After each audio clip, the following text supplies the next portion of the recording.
choose from this would be the pair.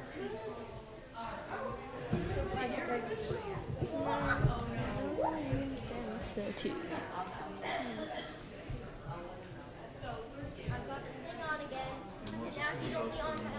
Everyone needs a Klingon.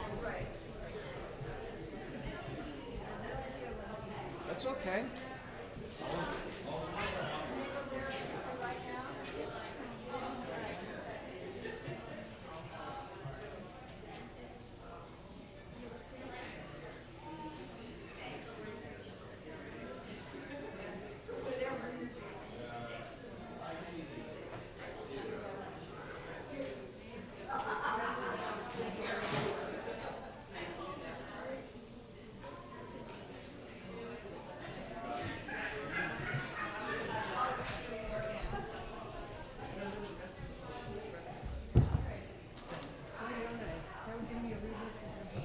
Yep, it would.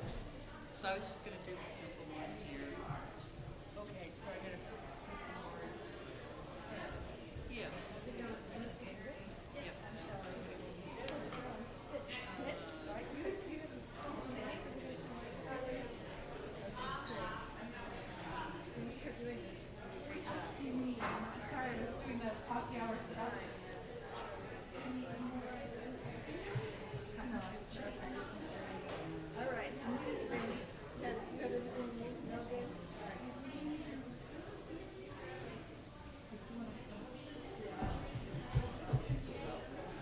I'm just going to be down here and make sure everybody gets whatever they need in a napkin.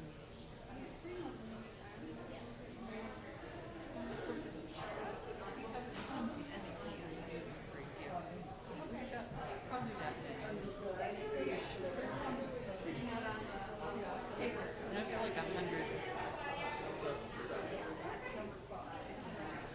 if anybody wants to think about it, it's okay.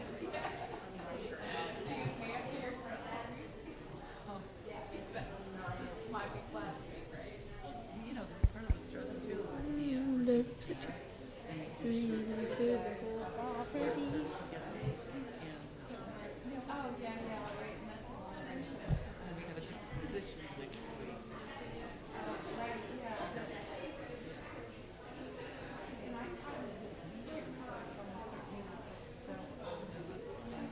It should work out. And I've got the money for dinner.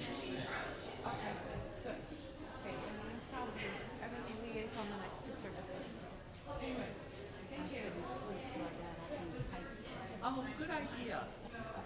I woke up at 3 o'clock, 2 o'clock in the morning. And I was like, the service and everything else. 2 o'clock in the morning. I woke up thinking about it at the place. I had to get up and do it. You know, it's done by 5. It's done by 5.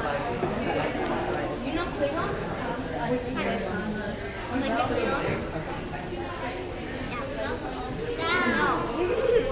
I have a Klingon! Oh, Klingon shadow. I know. But I also have a Klingon. We're going to start. The choir's going to sing. Do I stay up here? You can, why don't you sit down? Do I start here or do I sit here first? You can sit there when we sing. You're going to think on me? Okay, we're going to sit up here.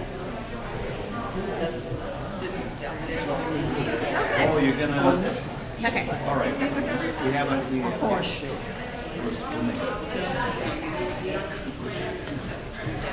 Oh, and don't lean on.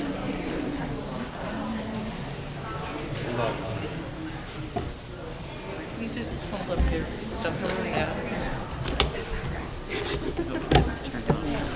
Oh, please don't let it. Oh, there we go. Okay. All right. I'm good. See, I got that. Yeah.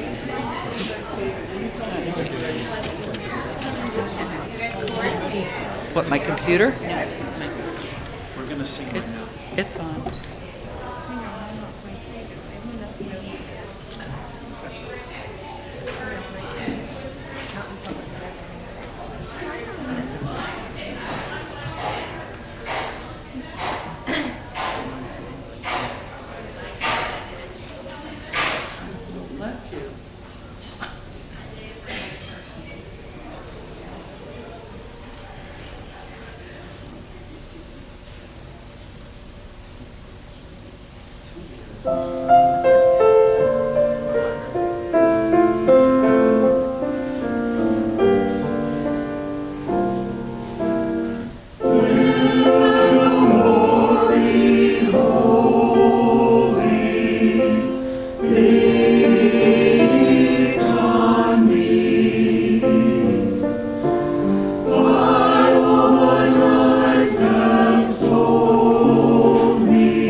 Good morning. Welcome to the Keene Unitarian Universalist Church. We welcome all. We hope that here you will find a safe place to explore your own spiritual path. where you may find the friendship of others and the place to call your home, your faith home. My name is Andi Clark, and I discovered KUUC about 1.5 years ago. One way I have given this to the community is helping set up coffee hour in RE. If you are here for the first time and are seeking the society of other inclusive, open-minded, and justice-seeking people, please sign our guest book at the front of the sanctuary, and we hope you will join us for coffee hour after our service through the doors to my right. Each week, we designate an ambassador to help welcome new folks and answer any questions you might have. This week, our ambassador is Deb McClay.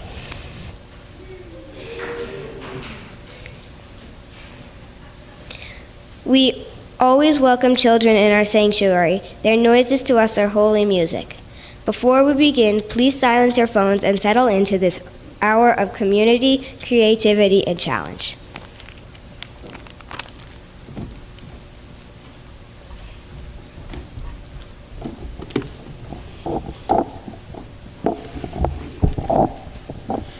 Okay, and just to let you know that Rev Rowan will be returning to us on February 2nd following her maternity leave. And next week's service will be led by the Reverend Daniel Fry. The title of his service is Drawing the Circle Wide, Civil Rights, Social Justice, and Individual Transformation. I assure you it's going to be an interesting service.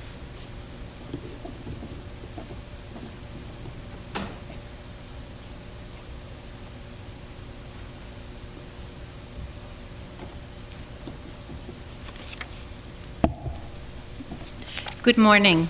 My name is Carol McIntyre Peel. In 1987, my husband Jim and I and 2 very young children moved to the area and started to attend KUUC. That December,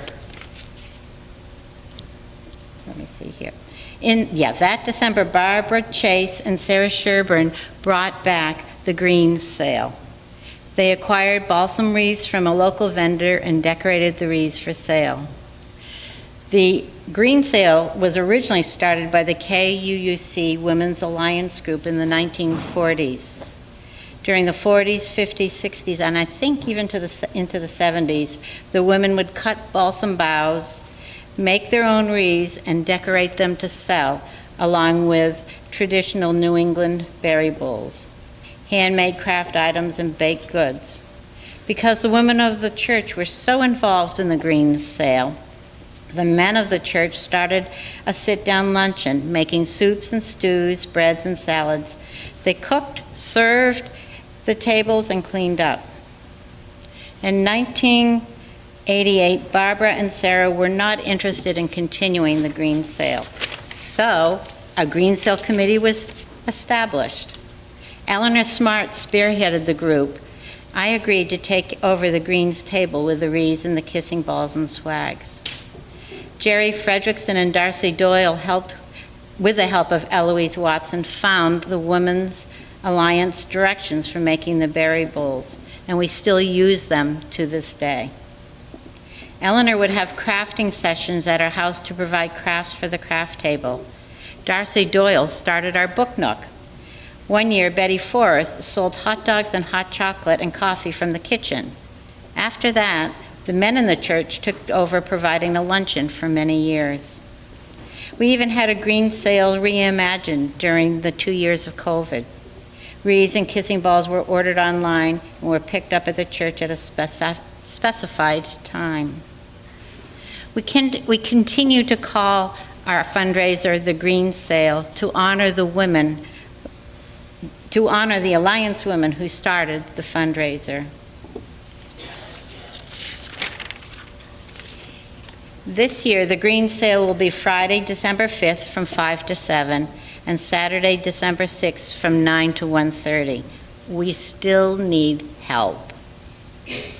Donations of homemade cookies and pies and breads are needed for the baked goods table. You can talk with Carol White about this. For the Book Nook, we're collecting gently used adult and children's books, which can be left in the boxes outside the women's room, or you can talk with Julie Dixon. Homemade craft items would be gratefully accepted by Susie Erickson West.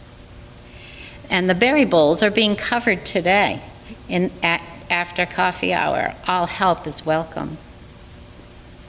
The greens table this year is offering plain and decorated balsam wreaths along with kissing balls and swags.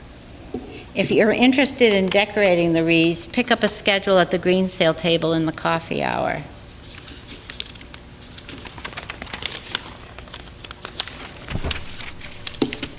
Finally, we need help staffing the tables during the actual sale. See me at coffee hour. I'll have 2 clipboards for you to sign up to help during either Friday or Saturday. Thank you for your help.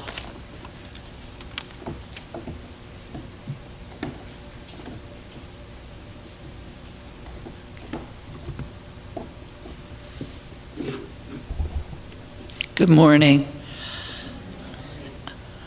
I just want to say I had fun putting this together. Our opening words today are Committed to Respond by Lynn Harrington. Committed to respond to the call of a wounded world, we join together this day with loving hearts, hands, and minds, embracing the interconnected web of water, air, and earth. We light a fire of sustaining hope, ever bright with love and justice. May we bring forth this day new wisdom, strength, and courage to create a new world, not of wealth, but of well-being, a world of new peace and abundance for all. As we give thanks for this earth, our shared and singular home, may we dedicate ourselves to its ongoing care, arising to the calls deep within us and all around us. May we respond today and always with courage and love. Now is the time for all ages, so sit back and enjoy. Oh, sorry, the chalice lighting.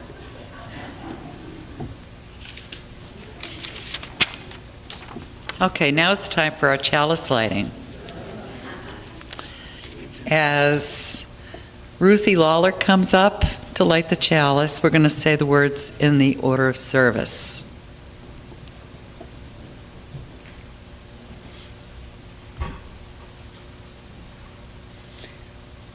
We kindle this flame to remind ourselves of the light of truth, the warmth of community, and the fire of commitment.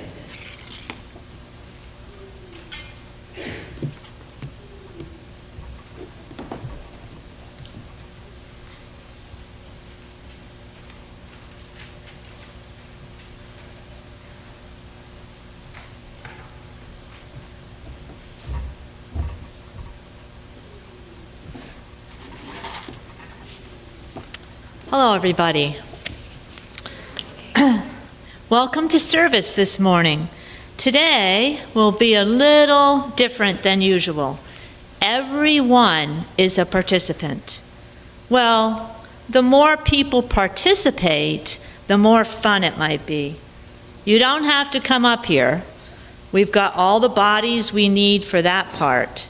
So Ernie and I will be your narrators. You'll also meet Grandpa Tom, Oliver, wherever Oliver is. Oh, Oliver's there. And the mean sheriff, who's in the back.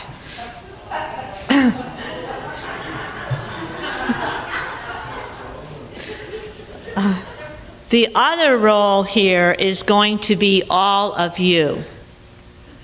Each time one of our lovely sign holders, over here, Shelley and Ruthie. Yeah, they will be our sign holders. You will be cued to read the sign out loud and with enthusiasm. Okay? Now, on with the show. Your turn. Grandpa Tom was a member of Keene Unitarian Universalist Church, and it was pretty clear that the congregation congregation loved him. Here was a man who not only liked to bake, but was also good at it. He could always be counted on to volunteer his services for any church event that included food. Whenever he was asked about the recipe, Grandpa Tom would always state, Well, the secret ingredient is love. It was only natural that Grandpa Tom was asked to contribute a loaf or two to the annual bread communion. But Grandpa went one better. He offered to make enough of his special bread for the entire congregation to share. They all knew they were in for a treat.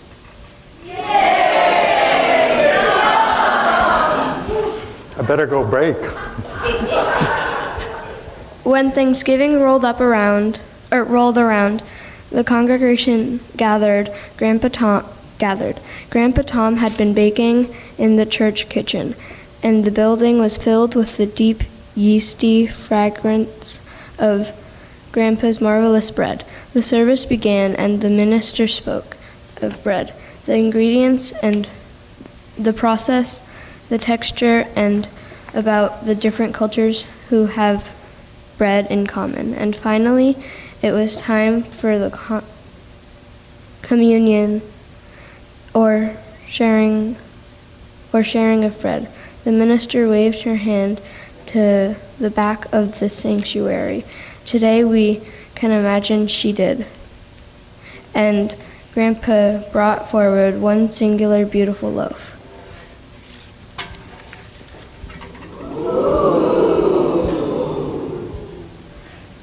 No, you can't have any. Oliver, a 6-year-old, was sitting in the front pew. And when Grandpa Tom came forward with just that one loaf, he couldn't help but pipe up.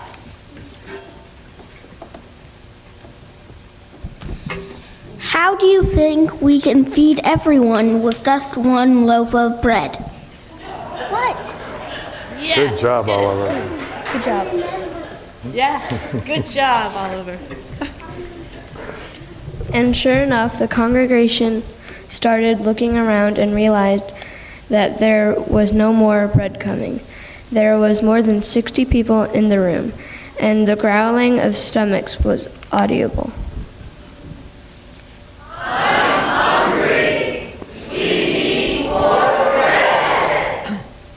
Grandpa Tom smiled as he took out the bread knife and began to slice.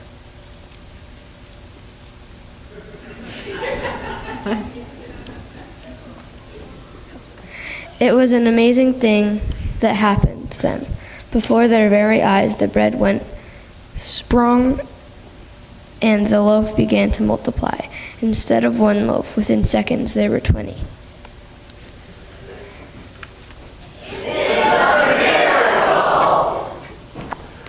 Don't be ridiculous. It's a sound mathematical principle. Well, it didn't really matter what it was once everyone began eating, because it was truly the most delicious melt-in-your-mouth bread that anyone in the whole congregation had ever tasted. Yum! Great bread! Thank you!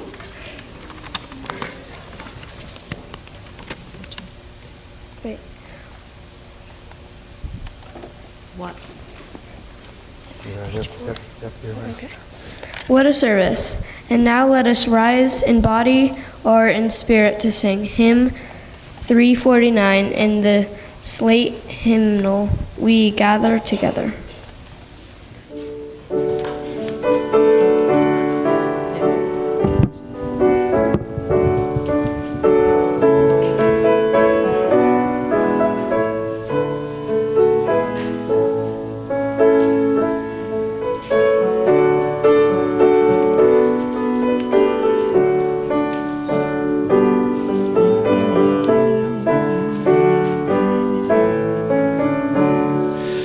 We gather together in joyful thanksgiving, acclaiming creation whose bounty we share.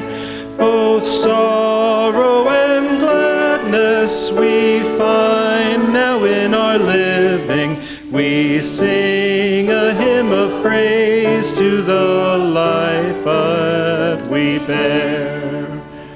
We gather together to join in the journey, confirming, committing our passage to be a true affirmation in joy and tribulation, when bound to human care and hope, then we are free.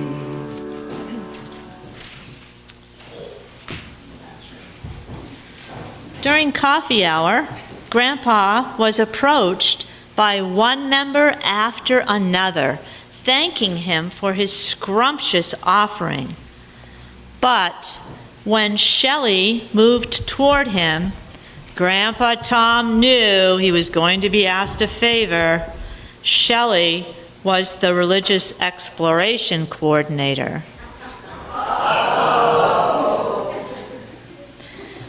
It seemed that the volunteers from KUUC had been helping out at the community breakfast for our unhoused neighbors at the 100 Nights Shelter, and they were constantly running out of food to serve. There were just too many hungry people in the area. Shelley asked Grandpa Tom, Tom, can you do that trick with the bread anytime you want? it's actually Shelley. Oh. It's really Shelley for that one. I'll say it again. Tom, can you do that trick with the bread anytime you want? It isn't really a trick, Shelley, but sure, I can do it again. Okay.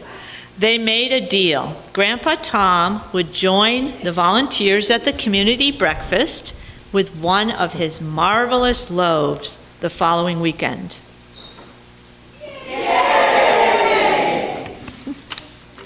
Saturday came, and they all met up at the community breakfast. As you can imagine, Grandpa Tom's bread was quite a hit. With so many hungry people, the loaves kept multiplying and multiplying until every person was full and satisfied. Well, something like that doesn't stay a secret for long, and sure enough, Grandpa and his bread were one of the feature stories on the 6 o'clock news.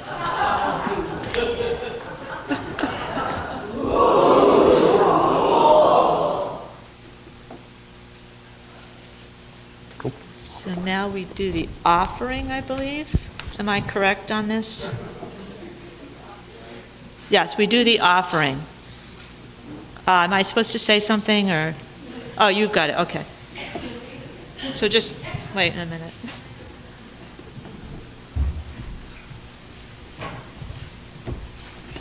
Well, Grandpa Tom, where'd you go? In the back. That's a really great offer for the breakfast program, because that's exactly why I'm here this morning. Here's Carol. Carol Hill and I and a few other people along the way are part of the breakfast program at 100 Nights Shelter. We serve hot breakfasts at the shelter starting Monday after Thanksgiving, December 1st through April 17th, the coldest months of the year. And we do this with 4 other congregations, so it's an interfaith effort. In the past, it's been the Lutheran Church, Trinity Lutheran, UCC Church congregation, the synagogue, and who did I forget here?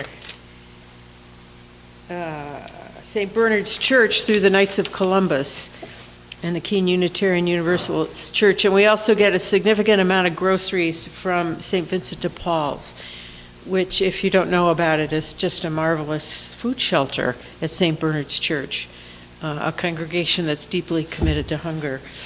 So each team from each church contributes some money for the groceries, and the Board of Trustees of our church will dedicate the plate offering this morning for groceries for the Interfaith Breakfast Program.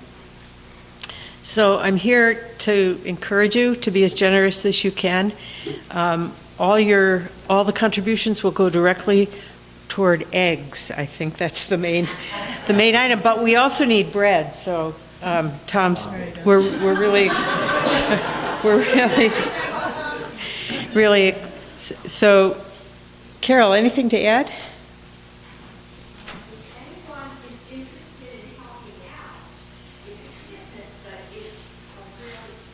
Oh, Bob and Carol.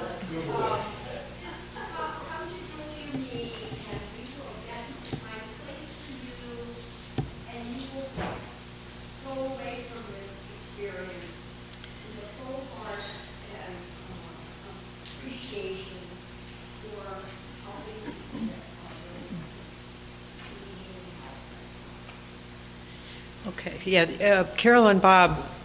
Bob makes the best scrambled eggs. I just have to say, and thank you, everyone. Thank you. Oh, wait a minute. I have more words. Now is the time for our offering. If you're joining us for the first time, feel free to let the plate pass. Your presence here is a gift. Give to the church who has meant so much for you, for the church that has meant so much to those who came before you, and for the church that will mean so much to the people you will never know. Give what you will, for you are a generous people.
read with me the offering dedication and the order of service.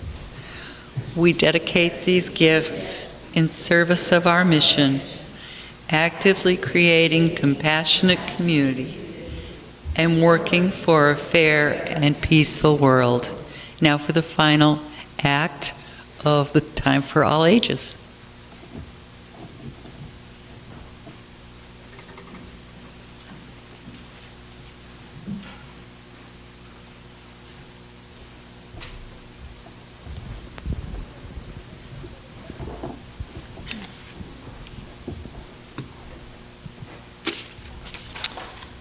Well, it was too bad for Grandpa Tom that on that very night, the local sheriff, not our nice Cheshire County sheriff, but the mean sheriff of Nottingham,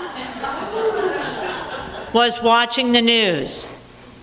The sheriff was not a nice person.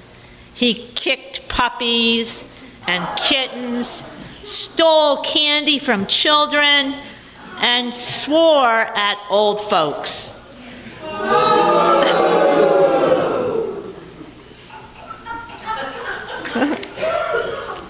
Not a nice bone in his body.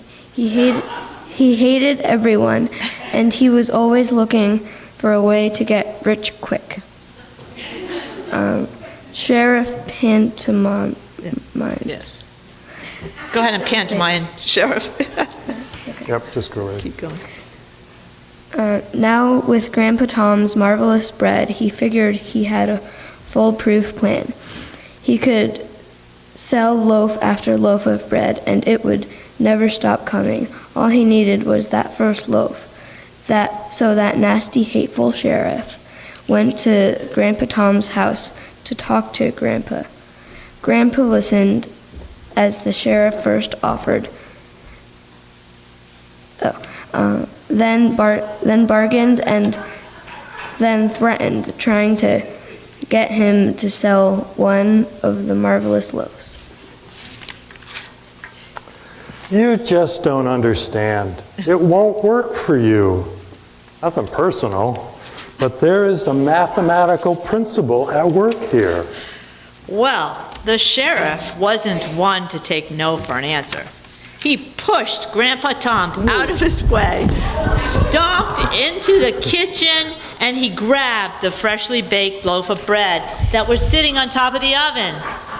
Gleefully, he ran out the back door, he jumped into his car, and he sped home, all the while thinking about how rich he was going to be.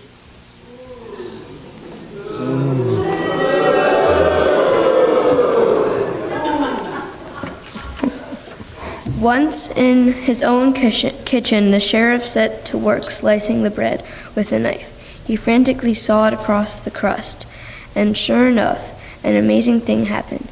The bread went sprung, but instead of multiplying, the loaf started dividing. It divided into fewer and fewer and smaller pieces until there were just crumbs. And then even the crumbs divided until there was nothing left at all. Grandpa Tom had indeed known the true secret of the bread. And indeed, there was a mathematical principle that controlled it. It is actually pretty simple. Okay, ready? Ready, Ernie?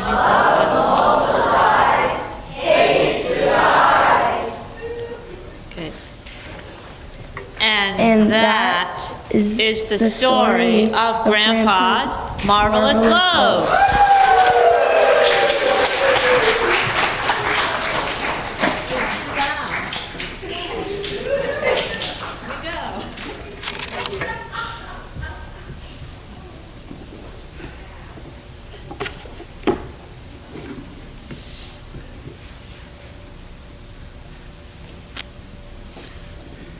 We have a prayer by Deborah Smith. We are hungry. We're eating our daily bread and bowing our heads, and yet we are hungry. We are thanking the farmer and the farm worker, and yet we are hungry. We're tired of slogans that say feed the children and mean feed the children leftovers. We are hungry for something that feeds more than bodies. We're hungry for help. Help us, O you who apportion the funds. Find in your hearts the child who you were, who would share with a friend, free and friendly. Lead us not into meanness, for we are the hungry. We want the loaves and the fishes, the water and the wine of sweet justice for all. We're hungry. Let us be silent for a moment. And after the moment of silence, we're going to be singing hymn number 83, just the first verse, and you may remain seated.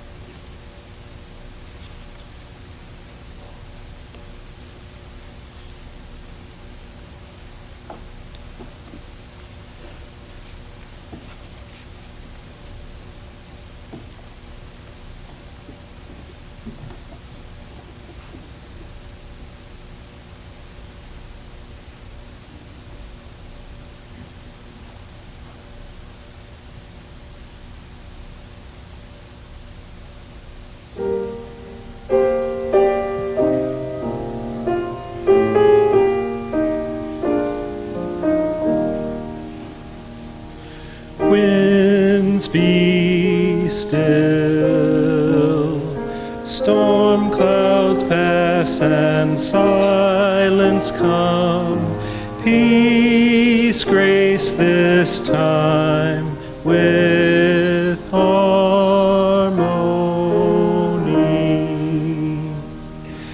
Thy bird of hope and shine, light of love, and in calm let all find tranquility.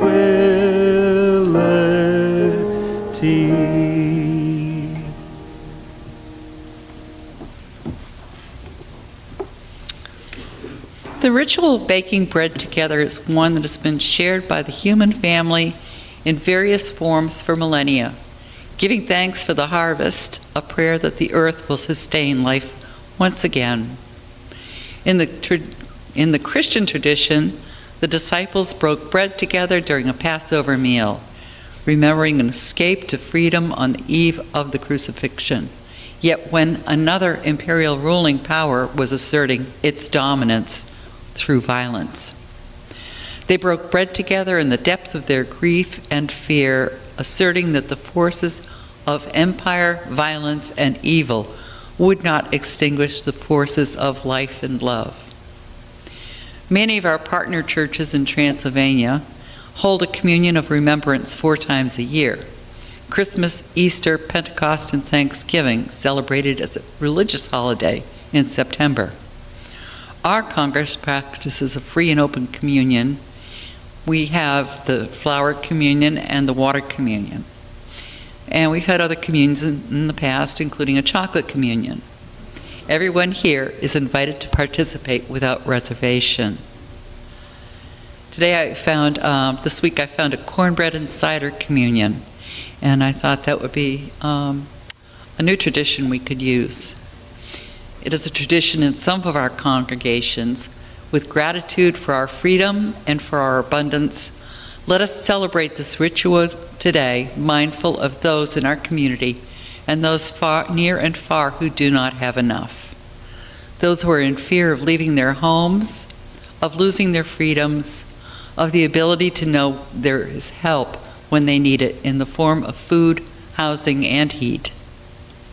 I invite you to come forward now to pick up a cornbread muffin and a cup of apple cider.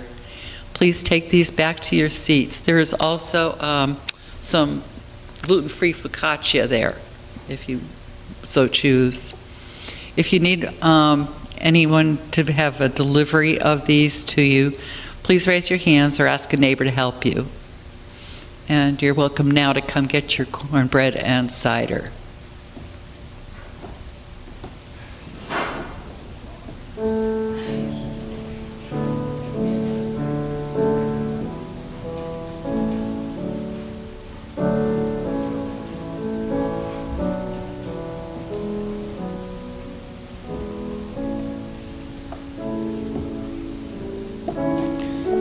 And please don't eat and drink right away. Please hold on to them for the next part of this.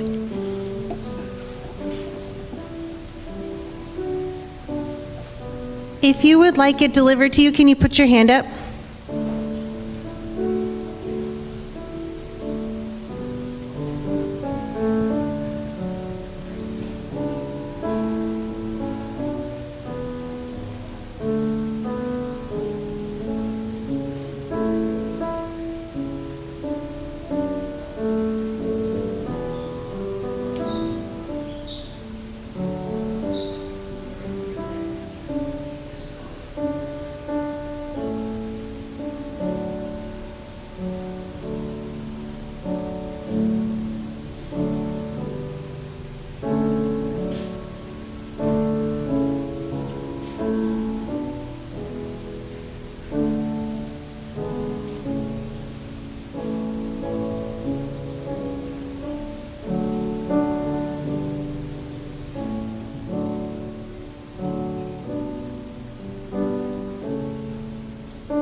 So food is often a symbol of home.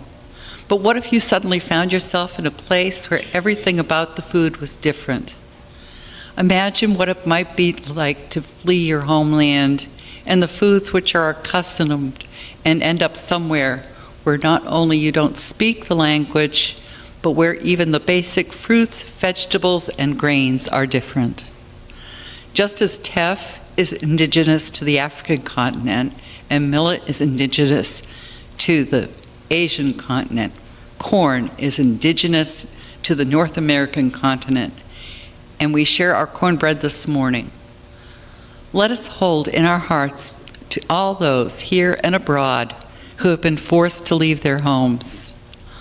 Let us hold in our hearts all those here and abroad for whom no home no longer exists. Let us hold in our hearts all those here and abroad for whom home is no longer a place of safety. And let us hold in our hearts all those here and abroad who no longer have a home. Please eat your muffin now.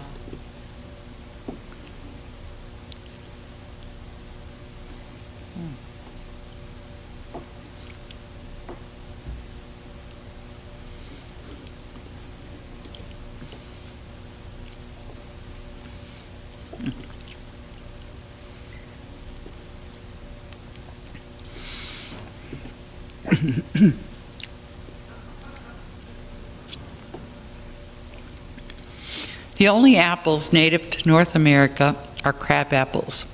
The ones we enjoy in this country today came originally from Asia, through the Middle East into Europe, and then on to America.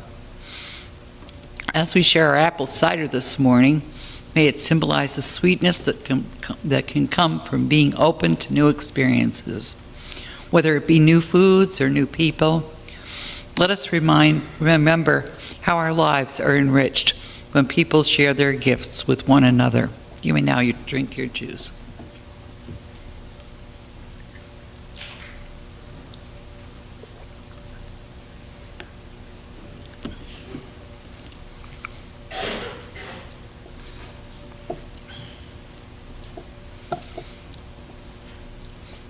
Spirit of life and love, let us join hands and hearts in gratitude on this wonderful day where we have the abundance of our lives before us. This day of bounty, remember all those who do not have enough, who are afraid, who are lonely, and who suffer. We wish for the abundance of this world to be shared, for fear to become love, for the lonely to feel welcomed, and for the suffering to know rest and joy. For the labors, the love, the care that gave us the delights of this and every day, we offer our gratitude.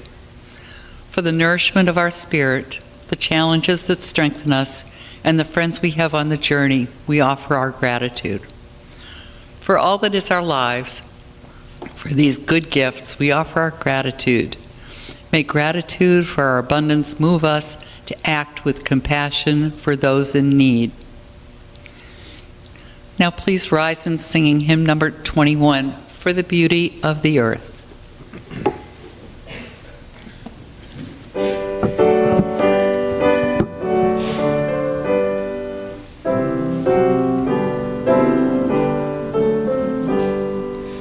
For the beauty of the earth, for the splendor of the skies, for the love which from our birth over and around us lies.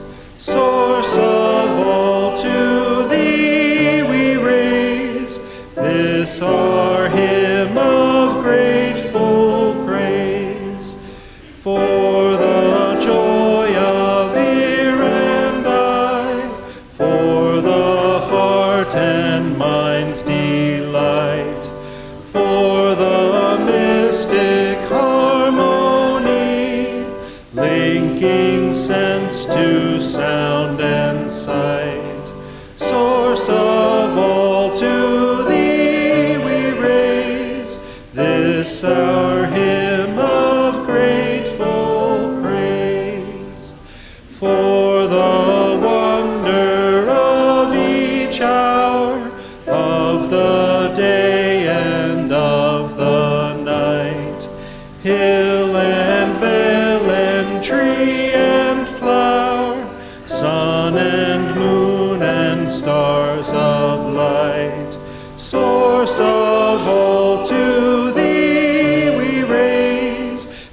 this our hymn of grateful praise.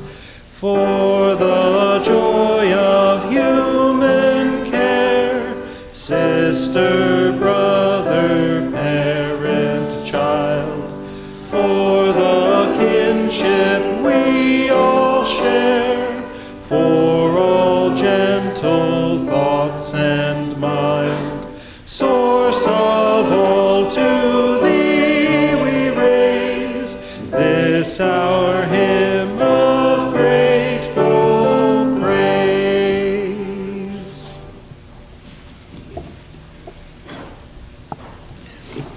Our closing words are by To Water in Excelsis. I have revised them slightly, by Richard Fuchs. To water in excelsis in vino veritas, as the Son of Man came eating and drinking and made friends with the people of the earth, regardless of social distinction or class. Let us strive to do likewise in our own eating and drinking, thinking and speaking, living and acting. Let us ever be thankful for the food we eat, the friends we share, the water and the wine we drink, the air we breathe, and the songs we sing. Amen and blessed be. And before we get into our prelude, I just want to say a few words. This is a song we all learned in elementary school. Who hasn't ever sung this song? A few years ago, I learned that the author of the poem, Lydia Marie Child, was actually an abolitionist, a teacher, and became a Unitarian. She grew up in Medford, Mass., just outside of Cambridge, when there were probably forests, and the river was the Mystic River, which is a pretty big river. In 1932, she had authored a book called The Frugal Housewife, dedicated to those who are not ashamed of the economy. I'm sure we could all use that book nowadays. Please feel free to sing along as Donna plays this. Oh, I'm sorry. We have to extinguish the chalice. So, as Ruthie comes up, is Ruthie here? Yep, there she is.